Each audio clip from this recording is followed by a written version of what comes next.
This is Tiffany Williams with Williams Realty Group and Real Estate Revelations coming at you.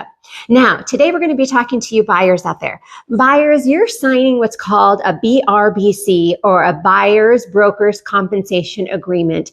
In that agreement, I want to point out a few things with you. Number one, there's going to be a compensation to the buyer's agency agreement. There's going to be a percentage there. You need to discuss this with your buyer's agency. You need to find with your agent what that fee exactly is. And you need to discuss how that is going to be paid. Are you, the buyer, going to pay this when you make an offer, or are you going to ask the seller to pay? And what happens if your seller, when making your offer, which is very common these days, is not going to pay the full amount? What happens to that difference? You really need to understand, are you, the buyer, going to be paying that difference?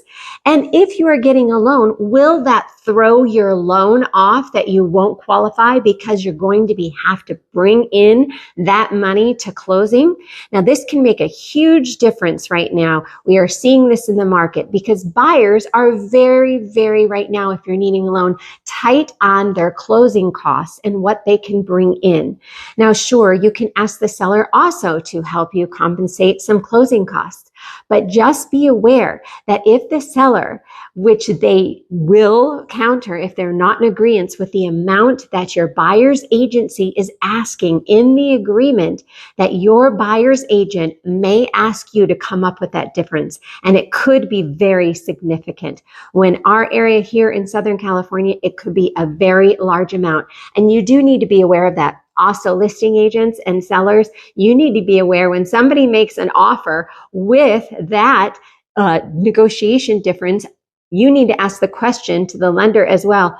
Are they still going to qualify if they're going to be making up that difference? Let's say the seller is going to pay 2% and the buyer's agency is asking the seller to pay compensation of 3%, and you negotiate to 2%. What's happening with that 1%? And could it possibly take you out of that buyer out of the running?